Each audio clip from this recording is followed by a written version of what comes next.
Hi, my name is Chris, and this is my Intel NUC powered car PC. Here I have a Lilliput 869 monitor.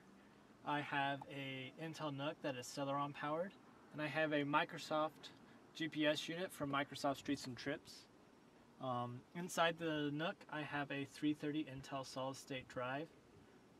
To supply a constant 12 volts to the NUC, I have a buck boost converter that I bought off Amazon that will allow me to output a constant 12 volts regardless of the voltage coming out of my car. The reason I have the buck boost converter is because the Intel NUC requires a constant 12 volts, and in my particular circumstance my truck outputs an average of 13.8 volts out of the cigarette jack. And so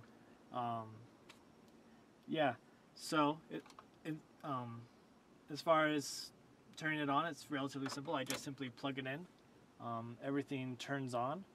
As you see, the monitor's turned on, and then the NUC is set in the BIOS to auto power on. And after the result of power failure, and so it immediately will turn on and start launching everything. Now I have a batch file set up that will launch the applications that I want to use while I'm driving. Here's a close-up view of the monitor to better see the interface. I have here a custom iTunes interface that is very simple and easy to use while driving. I have the title information, a progress bar that will show how far along in the track I am, and then I have very large, easy to use buttons that will skip forward, skip backwards, and play and stop when I'm playing. And I have a switch app button up here that will switch to the navigation app that I have. It is a Map Factor Navigator free, simple, easy to use map navigation that's based on open source maps, so it's free to use, and it works very well with my GPS unit, and it will show you where you are, and it even has functions such as routing that will help you get to your destination, and as well as night mode, which makes it really useful to use in the dark. Also, as part of my car PC build, I included a backup camera.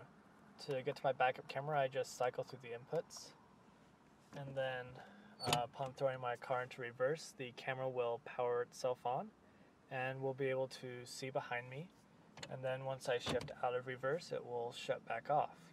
And then to get back, I just hit the input cycle and I will go back to the car PC. One issue I had initially with the NUC was overscanning issues with the video card. Now, as you can see, there are bits and pieces of the screen cut off on the edges. With this particular monitor, it's relatively quick to fix. You just hold down the menu button for about 5 seconds and the screen will flicker, and it will adjust for the overscanning issues and put everything back within the scope of the monitor. Again, I'm Curtis, and this was my car PC.